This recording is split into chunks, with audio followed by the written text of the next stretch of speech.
প্রজাপতি রং দেখতে কাঁচা হলুদের মতো, খুবই চঞ্চল স্বভাবের এই প্রজাপতি মুহূর্তেই স্থান পরিবর্তন করতে পছন্দ করে হলুদ প্রজাপতি।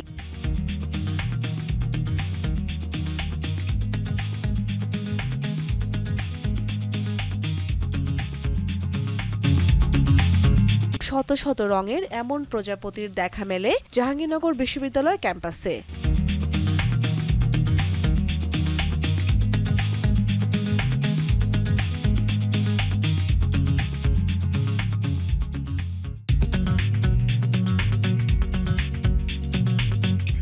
প্রাণীবিদ্যা বিভাগের আয়োজনে এই মেলা দেখতে ঢল নামে শিশু কিশোর ও নানা বয়সী মানুষের। প্রজাপতি আছে এখানে, এন্ড হচ্ছে ড্রয়িং আমি নাম দিয়েছে, ভীষণ ভালো লাগে আমার।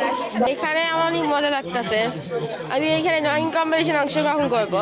খুব ভালো লাগছে। আমরা হচ্ছে 53তম ব্যাচ, এটা হচ্ছে আমাদের প্রথম এক্সপিরিয়েন্স প্রজাপতি মেলার। অনেক শিখেছি আমাদের বন্যপ্রাণীকে আমাদের কিভাবে করে সংরক্ষণ করতে হবে এবং সেই সাথে আসলে সাধারণ মানুষকে অনেক বেশি সচেতন হতে হবে বন্যপ্রাণী সংরক্ষণের বিষয়ে। প্রজাপতি মেলা আসলে আমাদের সবার কাছে খুবই গুরুত্বপূর্ণ।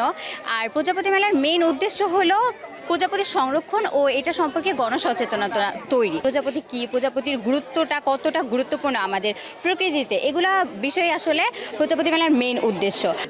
হাতে আঁকা ব্যানার ব্যবহার করেছি, হাতের যে জিনিসপত্র সব ইউজ করেছি, যাতে এই প্লাস্টিক ইউজ যাতে কমানো যায় সেটার একটা প্রচেষ্টা। মেলা ঘিরে প্রজাপতি দেখা ও শেখার জন্য রাখা হয় নানা আয়োজন। আলোকচিত্র প্রদর্শনী, চিত্রাঙ্কন প্রতিযোগিতা, প্রজাপতির আদলে ঘুড়ি ওড়ানো, বিতর্ক প্রতিযোগিতা ও সাংস্কৃতিক অনুষ্ঠান শেষে বের হয় বর্ণাঢ্য র্যালি।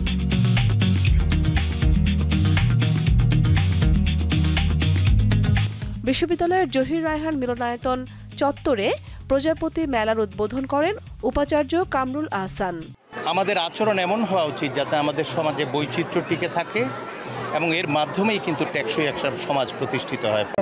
প্রজাপতি টিকে থাকলে পরিবেশ ভালো থাকবে, গাছপালা থাকবে, আমরা অনেক অক্সিজেন পাবো, আমরা জলবায়ু যে সমস্যাগুলো আছে মোকাবেলা করতে পারবো। এবারের মেলায় প্রজাপতি সংরক্ষণে সার্বিক অবদানের জন্য বন ও প্রকৃতি বিষয়ক সংগঠন প্ল্যান্টেশন ফর নেচারের প্রতিষ্ঠাতা সবুজ চাকমাকে বাটারফ্লাই অ্যাওয়ার্ড এবং জগন্নাথ বিশ্ববিদ্যালয়ের প্রাণীবিদ্যা বিভাগের শিক্ষার্থী সাব্বির আহমেদকে বাটারফ্লাই ইয়াং এনথুজিয়াস্ট অ্যাওয়ার্ড দেয়া হয়।